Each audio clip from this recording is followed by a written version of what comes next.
Bonsoir, bienvenue dans ce débat de 26 minutes consacré au municipal à Périgueux avec sur ce plateau 4 des 5 têtes de liste en course pour ce scrutin par ordre alphabétique. Antoine Audy, bonsoir. Bonjour. Maire LR de 2014 à 2020, vous espérez reconquérir votre fauteuil avec votre liste Périgueux Ensemble, soutenue par LR, Renaissance et l'UDI. Vincent Bellotto, bonsoir. Bonsoir à toutes et à tous. Vous menez la liste LFI Périgueux en commun. Michel Cadet, le premier de vous quatre à être parti en campagne. Bonsoir. Bonsoir. Vous êtes dans l'actuelle opposition municipale et vous emmenez la liste DVD Unir Périgueux. Aymeric Lavitola, bonsoir. Bonsoir. Vous êtes le maire sortant socialiste. Vous avez rassemblé la gauche sur votre liste, hors insoumis. Périgueux nous rassemble. Vous avez été élu maire il y a un an après la démission de Delphine Labaisse. Je vous le disais, une 5e liste est en course dans cette campagne, celle de Lutte ouvrière. Le camp des travailleurs, c'est son nom. Nous entendrons sa tête de liste, Jonathan Almostino, au cours de ce débat. Périgueux, vous le savez, préfecture de la Dordogne, qui perd malheureusement chaque année un peu de ses habitants. Refranchira-t-on un jour la barre symbolique des 30 000 habitants? Qui sait? En tout cas, Périgueux semble ne plus faire trop rêver. Un petit tour de chauffe tous les 4. Selon vous, pourquoi, Aymeric Lavitola? Je crois que la situation, ce n'est pas une question d'attractivité. C'est aussi un sujet de logement secondaire. On a vu, en analysant les chiffres, que nous avons une explosion de résidences secondaires et notamment de locations type Airbnb. Donc ça veut dire qu'il y a aussi ce sujet-là.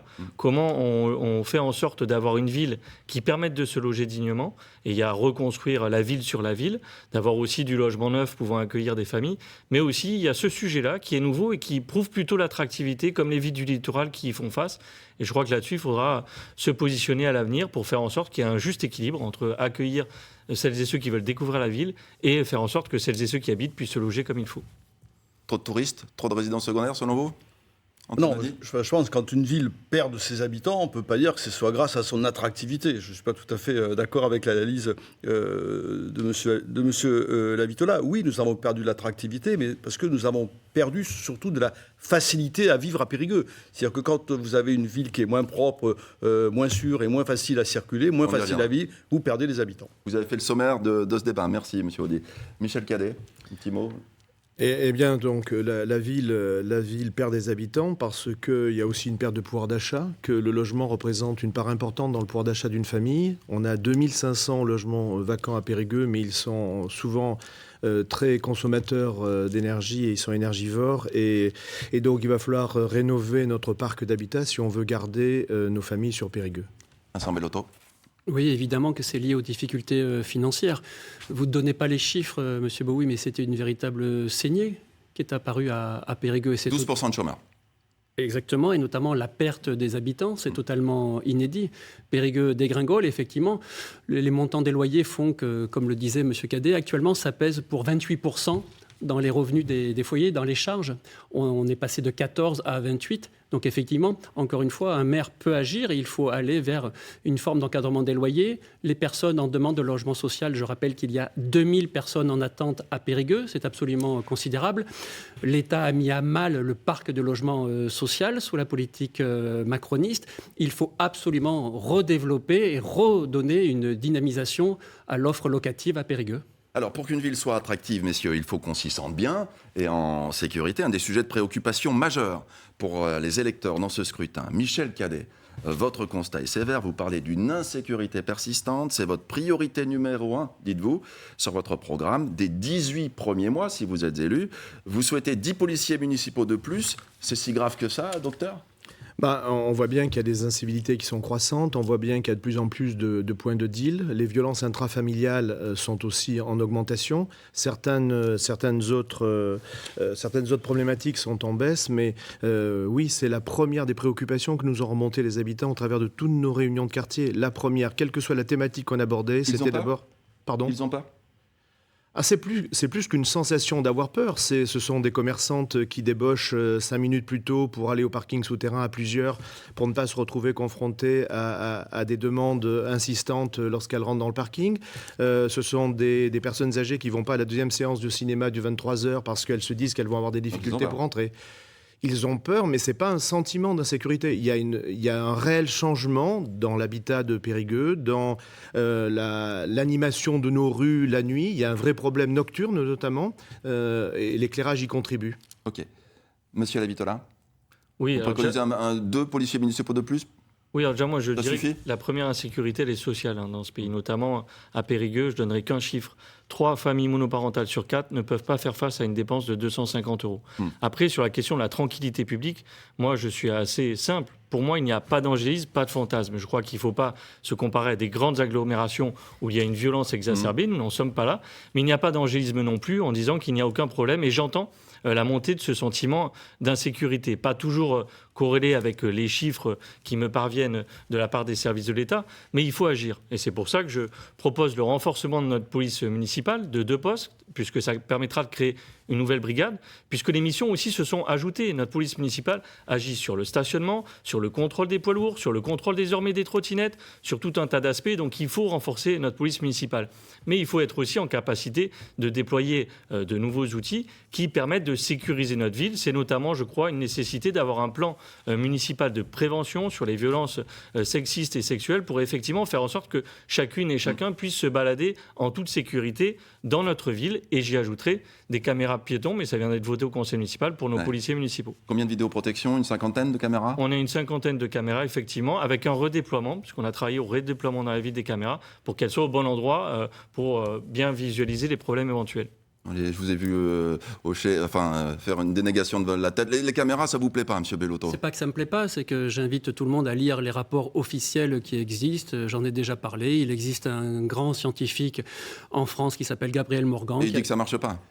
En tout cas, tout dépend sur quoi on veut s'attaquer. Si on veut s'attaquer à un sentiment, effectivement, la caméra peut venir apaiser et ça compte. Si on veut lutter efficacement contre la délinquance, non. J'aimerais bien qu'on recentre le débat sur à qui appartient le pouvoir régalien en France. On assiste depuis des années à cette dérive où désormais les policiers municipaux font office de police nationale bis. C'est très dangereux. Moi, je milite, mon père a été policier 15 ans à Paris, je milite pour des forces républicaines d'État. Oui à une police municipale de proximité. Le Beauvau, là, qui vient de sortir, le Beauvau des polices municipales est très inquiétant. Et petit à petit, l'État, comme sur tout autre sujet, il y en a bien d'autres, l'éducation, la santé et l'hôpital, se désengagent. Et donc, effectivement, dans cette dérive sécuritaire, c'est cette course à l'échalote. Donc, moi, quand je propose des choses, on n'a pas d'argent pour la restauration scolaire gratuite, on me dit, mais non, c'est très cher. Par contre, embaucher 10 policiers municipaux, vous savez combien ça coûte? C'est 365 000 € à l'année. Développer une caméra, il y a le coût et il y a la maintenance. C'est 1 500 € par an. Donc moi, j'aimerais bien qu'on priorise, puisqu'on dit que Périgueux va très mal, la pauvreté de 22%, battons-nous déjà pour maintenir les effectifs des policiers nationaux en 1 et ensuite développons une véritable police de proximité. Mais n'allons pas vers cette dérive sécuritaire où tout à coup on ferait croire que la police municipale devient la police nationale bis. Merci M. Bellotto. Alors Antoine Audy, des fois c'est pas facile. Quand vous étiez maire, vous avez fait passer des arrêtés anti-mendicité agressive et on voit qu'ils ont été contestés. Ils ont été contestés et effectivement, et au bout du bout, le tribunal administratif a réautorisé ces arrêtés anti-mendicité agressive, je le propose bien. La sécurité, c'est une affaire complexe, c'est une affaire sérieuse. Il faut d'abord partir des chiffres. Effectivement, ils sont inquiétants. La délinquance, les chiffres de la délinquance sont pas bons. Les trafics de stupéfiants prospèrent, ça a été dit. Les cambriolages sont un petit peu mieux que l'année dernière, mais moi, c'est cette année que j'ai été cambriolé, donc quelque part, ça doit... Ah ben, on va pas tirer de nouveaux habitants. Je ne dois pas être aligné. Donc, et de toute façon, le niveau des cambriolages est un niveau plus élevé que dans les villes de même taille. Alors, il faut être concret. Sous mon mandat, on avait effectivement installé la vidéosurveillance avec 53 caméras, contre l'avis d'ailleurs de mon opposante qui à l'époque était Delphine Labaille, comme quoi c'était une atteinte aux droits de l'homme. Ces 53 caméras, aujourd'hui, elles ont été mal maintenues, mal entretenues, elles ne fonctionnent pas toutes. Il faut reprendre le travail. Il faut surtout augmenter le nombre de caméras, probablement en implanter aux entrées, aux sorties de ville, parce que on n'est pas dans une île déserte, et aussi des mesures beaucoup plus concrètes qui vont rassurer rassurer la population, c'est par exemple faire mettre des eurodateurs avec des boutons, des bornes d'appel pour les gens qui se sentent en insécurité. Il y a des phénomènes de harcèlement de rue à Périgueux. Il faut pouvoir lutter. Plus de caméras, plus de police et des bornes d'appel. Les caméras fonctionnent toutes, monsieur? Je tiens à rassurer monsieur Audy, elles fonctionnent, donc je ne sais pas d'où il sort ces problèmes-là qui n'existent pas. Bien sûr. Vraiment. Oui, non, je revenais... Mais en un mot, hein. Après, on passe à un autre thème. Je revenais sur les caméras parce que l'étude dont parle M. Bellotto, c'est une étude qui date de 2017-2020, c'était à Grenoble, et on a simplement dit que les caméras ne servaient pas beaucoup à élucider les crimes. C'était 22 sur 2000. Mais pour tout le reste des fonctions de la caméra, la dissuasion, la rapidité d'intervention des policiers, ça sert. Oui, il faut les doubler, mais il faut surtout que derrière... On passe à une centaine. Hein. Oui, mais il faut surtout que derrière, il y ait un centre de supervision urbaine qui fonctionne 24 heures sur 24, parce que sinon, ça ne sert à rien d'avoir des caméras. Juste, est-ce qu'on peut revenir sur les violences intrafamiliales? C'est un sujet très important. C'est pour ça qu'on propose, nous, pour la première fois en France, un observatoire municipal des violences sexistes et sexuelles.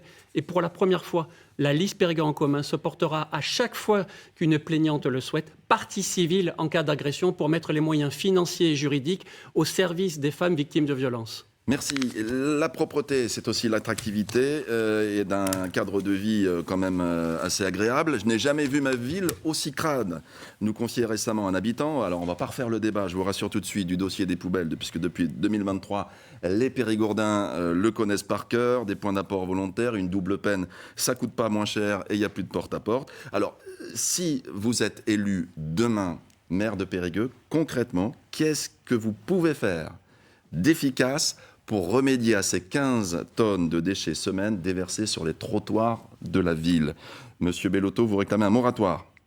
Oui, depuis 3 ans maintenant. C'est ce que vous ferez concrètement quand vous arrivez? Un moratoire. Oui, on poussera auprès du comité syndical du SMD3. Mais on n'a pas attendu les élections municipales parce que ça a cette vertu, les élections municipales, c'est que certains découvrent tout à coup des problématiques et pensent pouvoir y répondre. À la France Insoumise, ça fait 3 ans qu'on se bat contre ce dossier avec les associations et je le redis, j'étais le seul à participer le samedi 20 février à l'Assemblée générale de l'Association citoyenne de lutte contre les déchets 24. Moratoire immédiat, ouverture des sacs noirs illimités et fin de cette redevance incitative totalement injuste. Et en fait, on s'appuie sur les travaux. On a quand même la chance d'avoir 2 parlementaires en Dordogne, Marie-Claude Varayas qui a fait un super boulot et Sébastien Peytavi. Reprenons leurs conclusions, repassons à la TOM pour toutes et tous. Aymeric Lavitola, vous avez aussi voulu prendre des mesures? Ma position, elle est connue, faire en sorte que les points d'apport volontaires soient ouverts de manière illimitée. J'y rajoute la possibilité d'avoir des biodéchets à 100 mètres de chaque habitation qui permettrait aussi de résoudre le sujet des épluchures, du poisson, de la viande qui pose tant de problèmes l'été à nos habitants. Ouais. Mais je rajouterai aussi quelque chose. Une ville propre, c'est aussi un cadre de vie amélioré. Et moi, je crois que dans notre ville de Périgueux, il faut promouvoir le beau. Parce que quand vous avez du beau mobilier, des belles fontaines... Mais toutes ces poubelles qu'on voit... Et que vous avez... Mais laissez-moi finir. Végétaliser la ville, par exemple, vous responsabilisez aussi nos habitants. Parce que dans cette histoire-là, il y a certes, à mon avis, un sujet de collecte et de remise des déchets qui n'est pas performant, qui allait beaucoup trop vite. Mais il y a aussi la notion des incivilités qui existent aussi, qu'il ne faut pas nier. Et moi, je crois que si nous mettons du beau dans notre ville, nous permettons aussi à chacune et à chacun de prendre attention à notre cadre de vie. Parce que je crois que ça aussi, c'est important. C'est un lieu commun, la ville. C'est un lieu que l'on partage. C'est un lieu qu'on a envie d'embellir les uns et les autres, puisque c'est notre lieu de vie. Faisons en sorte aussi de permettre à nos habitants d'avoir ce cadre de vie qui émerveille. Mais les ouvertures illimitées, vous aurez, en 2 mots, vous aurez la latitude pour le faire? Écoutez, nous on l'a dit, on est prêt au niveau de la gouvernance, parce qu'un élu de la ville de Périgueux gère le SMD3. Enfin. Si tel est le vous voulez cas... faire un hold-up sur le SMD3, comme ça c'est plus simple. Mais si on nous dit que ce n'est pas possible d'appliquer ce que nous pensons, dans ce cas-là, laissez-nous le SMD3, nous le gérons. Monsieur Cadet, lui, dit que c'est pas possible à l'échelle d'une ville. Il faut faire ça à l'échelle d'un département. Il a peut-être raison. Il faut faire surtout à l'échelle du SMD3, de l'ensemble du territoire du SMD3. Si vous le faites que sur la ville de Périgueux, c'est les communes voisines qui vont venir déverser. Non, il faut, effectivement, je suis d'accord, mais de toute façon, le SMD3, je pense qu'on a évolué là. Les élections municipales tombent à point nommé parce que les choses vont changer. Oui, il faut ouvrir les bornes, il faut un abonnement annuel, revenir probablement à la TOM, voire une TOM incitative. Il faut doubler les bornes sur Périgueux. Et puis, il va falloir se poser la question de la gestion ensuite de nos déchets, incinérateur ou pas, c'est une vraie question. Je ne suis pas sûr que la réponse ça soit un incinérateur, on peut mutualiser des services, mais il y a un vrai travail à faire. On n'était actuellement que 1 représentant sur 33 au SMD3. La ville est probablement la plus impactée par les problèmes de poubelles. Il faut que ça change. Monsieur. Excusez-moi, mais moi je noterai quand même la duplicité de M. Cadet sur ce sujet, puisqu'il a quand même sur sa liste la directrice adjointe du SMD3, et il nous explique pourtant qu'il va remettre en cause le SMD3, j'ai du mal à y comprendre. C'est la même duplicité, M. Cadet, sur la maison de santé, où il nous fait campagne sans arrêt en rappelant son statut de médecin, et en même temps en votant contre la maison de santé. Et de même duplicité sur la question de la brigade cynophile, où M. Cadet dit que la sécurité est indispensable, et en même temps il s'abstient sur ce sujet. Non, mais je tenais à dire, les habitants ont besoin de clarté, pas de duplicité. C'est une salariée du SMD3 que j'ai sur ma liste.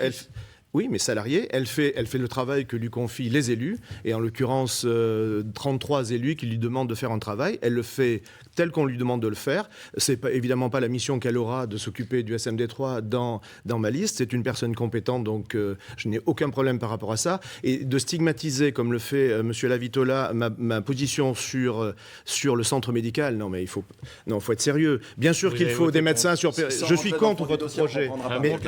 On va passer à Monsieur Audy. Qu'est-ce que vous faites pour débarrasser la ville de tous ces sacs poubelles ?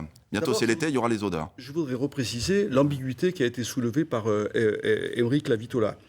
Le citoyen, quand il va recevoir la liste, les listes qui vont arriver dans vos boîtes aux lettres cette semaine, ils ne vont pas voir tout de suite qu'il y a une directrice du SMD3 sur la liste de Michel Cadet, puisqu'il y a marqué agent territorial. Elle est directrice du SMD3.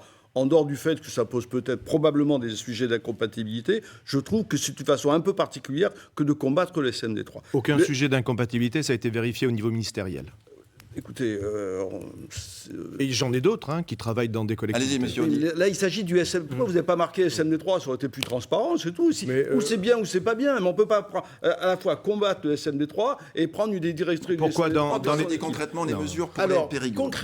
Concrètement, il faut reprendre le dialogue avec le SMD3, tout simplement. Un dialogue qui redevienne vertueux, qui ne revienne pas en disant simplement le SMD3 c'est pas bien, on va tout ouvrir partout. Non, parce que tout ça, ça a un coût pour la collectivité, c'est-à-dire pour tout le monde. Je considère que le système qui au départ était vertueux a dérivé, que effectivement c'est assez simple d'imaginer qu'un système qui est fait pour toute la ruralité, il s'applique de la même façon en ville à Périgueux, ça ne peut pas correspondre. Moi, ce que je souhaite, c'est qu'il y ait une négociation sur l'augmentation du nombre d'ouvertures autorisées et qu'effectivement des mesures liées à la propreté autour des bornes qui soient appliquées. Et j'ajouterai, parce que j'y tiens énormément, c'est que par exemple pour les déchets verts, on discute avec le SMD3 et les associations pour que les personnes de plus de 75 ans n'aient pas à gérer eux-mêmes leurs déchets verts dans une déchetterie qui est en plus menacée de partir tellement le SMD3 est bien géré. Bon, il y a du pain sur la planche si vous êtes élus tous les quatre. L'attractivité, c'est aussi la mobilité. Alors on entend qu'à Périgueux, c'est compliqué de se garer et qu'il y a des bouchons que nous envieraient d'ailleurs assez bien les Bordelais. Dans les mêmes temps, on voit des bus gigantesques circuler toute la journée à vide. Alors pour vous, il faut raison garder, monsieur Lavitola. Il y a beaucoup de fantasmes aussi là-dessus. Non, ce que je dirais, c'est sur le stationnement notamment. Alors, le stationnement, ce que je dirais, c'est qu'on est une des seules villes de France à permettre le stationnement gratuit pendant 3 heures, ce qui est un avantage conséquent. Donc ça, on le garde ? On le garde, peut-être on communique plus, c'est ce que j'ai entendu aussi. Il y a des gens qui arrivent et qui ne connaissent pas ce principe-là, donc il faut le faire connaître. Après, il faut des mobilités partagées. Il n'y a pas que le bus, il y a aussi le vélo, et il y a les gens qui se déplacent à pied.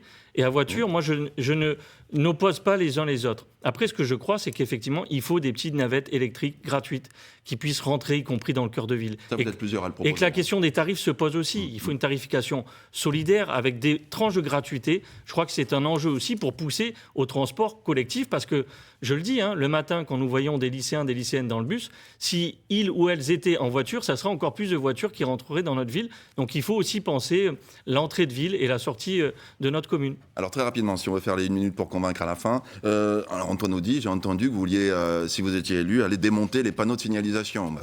Je ne vais pas démonter tous les panneaux de signalisation. C'est une mesure qui est gratuite, puisque je le ferai moi-même. Il y a effectivement 2 axes importants de Périgueux, tout le monde l'a compris, j'ai déjà dit, qu'ils soient devant Monoprix ou devant la Tour Mataguère, où ce qui a été arrêté par le Grand Périgueux, avec l'accord de Mme Labaisse et donc de M. Lavitola, qui était son adjoint, est une hérésie absolue et personne ne comprend rien à ce système qui a coupé la ville en deux. En fait, notre objectif sur la mobilité, c'est de remettre la ville à l'endroit et de reprendre du bon sens. Et puis accepter de se tromper. Accepter de dire, là on a pris cette décision. décision, elle n'est pas bonne, nous allons revenir dessus. Et pas graver les choses dans le marbre et graver ça dans le goudron pour qu'on punisse la ville. Ça fait partie de l'attractivité. La facilité de venir dans Périgueux, ça fait partie de la facilité, de l'attractivité.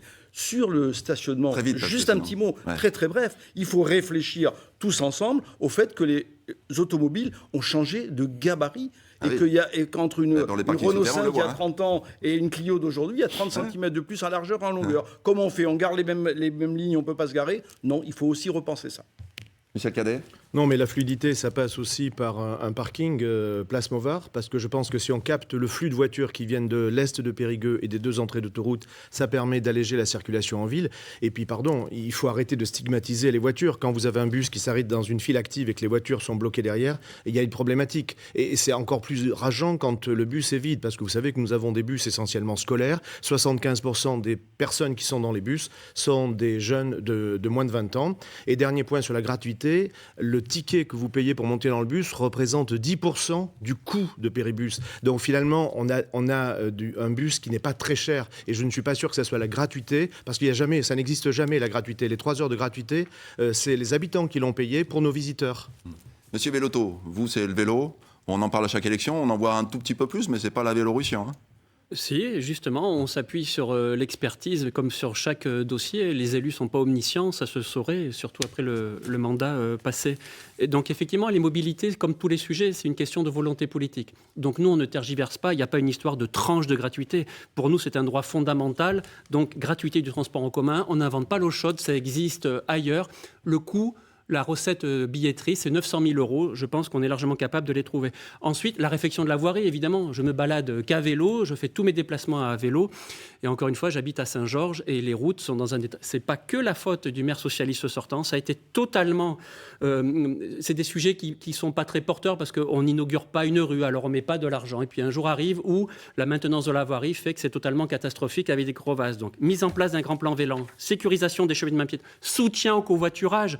Vous savez qu'à Périgueux, la moyenne d'une personne dans la voiture, c'est 1,2.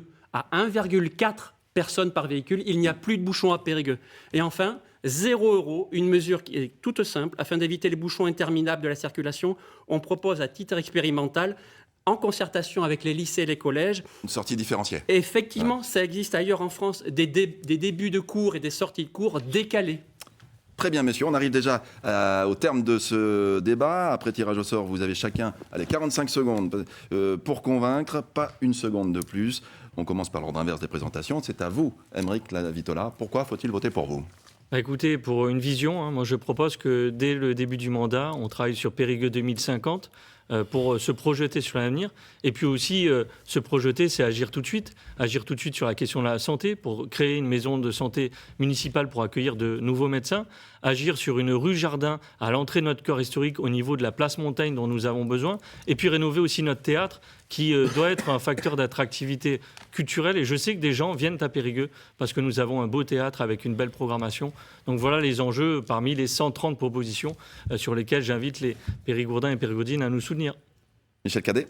Eh bien, moi, j'invite à voter pour moi. Pourquoi ? Et pour ma liste, parce que c'est un programme que nous avons fait depuis 15 mois avec les Périgourdins. Nous les avons rencontrés régulièrement. Nous avons fait plus d'une 60aine de réunions. Ce projet, il est co-écrit avec eux. Il porte sur leur thème du quotidien, la sécurité, la propreté, la fluidité, l'accès aux soins. Et ceci sans augmenter les impôts fonciers. Certains candidats disent qu'ils vont baisser de 1 point les impôts fonciers. C'est quand même assez osé quand on sait qu'à la fin du mandat précédent de 2014-2020, les impôts fonciers avaient été augmentés de 1,74%, donc c'est facile de les baisser maintenant. Ça, c'est un mensonge, mais ça fait rien, c'est pas grave.